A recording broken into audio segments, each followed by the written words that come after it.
Assalamualaikum warahmatullahi wabarakatuh. Perkenalkan, nama saya Nanda dari jurusan Teknik Arsitektur, Prodi D4 Arsitektur Bangunan Gedung. Di sini saya akan membahas mengenai tata cara tayamum. Yang pertama, pengertian tayamum.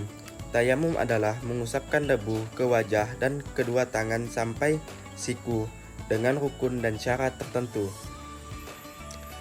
Tayamum dapat menjadi pengganti wudhu, mandi besar, atau pengganti anggota tubuh yang tidak bisa terkena air. Seseorang diperbolehkan melakukan tayamum karena beberapa alasan, yaitu 1. Tidak ada air atau terdapat air namun air tersebut hanya cukup untuk persediaan kebutuhan pokok. 2. Bagi orang yang sakit, yang anggota tubuhnya apabila terkena air akan membahayakan jiwanya. 3. Terdapat air, namun jaraknya melebihi 2,5 km. 4. Terdapat air, namun ia terhalang menggunakannya seperti karena di penjara yang menghalanginya untuk bisa menggunakan air. 5. Kondisi yang sangat dingin. Dalam kitab At-Takriratus Sadidah, Habib Hasan bin Ahmad Al-Qaf menyebutkan syarat tayamum ada 7. Yang pertama, tayamum harus menggunakan debu yang suci atau tidak terkena najis. Yang kedua, penggunaan debu ke anggota tubuh harus berdasarkan kesengajaan orang yang bertayamum. Ketiga, mengusap wajah dan kedua tangan sebanyak 2 sesi. 4. Sebelum tayamum, seseorang harus menghilangkan najis di seluruh tubuhnya apabila di badannya terdapat najis. 5. Menurut Ibnu Hajar, seseorang yang akan bertayamum harus sudah mengetahui di mana arah kiblatnya. 6. Tayamum harus dilaksanakan setelah masuk waktu sholat. 7. Satu kali tayamum hanya berlaku untuk sholat fardu ain. Rukun tayamum ada 5. Yang pertama, menyengaja atau memindahkan debu dari tempatnya menuju wajah dan kedua tangan. 2. Niat. Niat tayamum dilakukan mulai dari pemindahan debu dari tempatnya menuju wajah dan niat tersebut berjalan terus hingga saat mengusap wajah pada sentuhan yang pertama kali. Di sini terdapat perbedaan antara niat wudhu dan mandi besar dengan niat tayamum. Wudhu dan mandi besar niatnya menghilangkan hadas kecil dan hadas besar, sedangkan tayamum niatnya untuk diperbolehkannya melakukan suatu ibadah tertentu.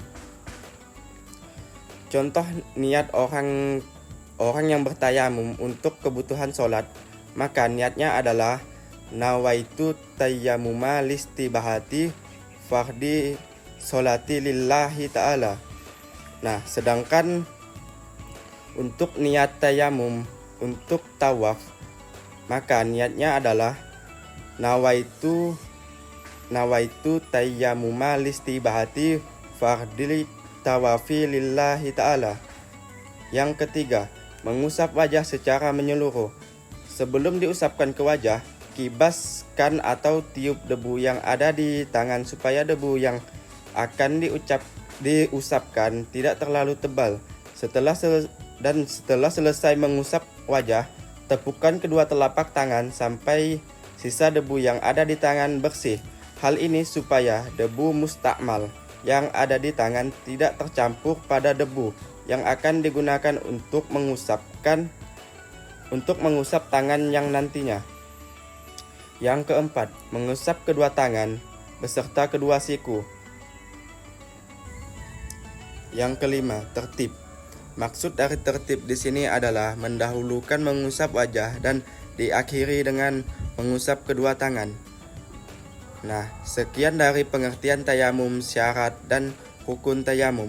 Setelah ini kita akan mempraktikkannya secara langsung. Baik, di sini saya akan mempraktikkan bagaimana tata cara tayamum. Yang pertama diawali dengan niat. Bismillahirrahmanirrahim. Nawaitu tayammuma listibahati fardis sholati lillahi ta'ala.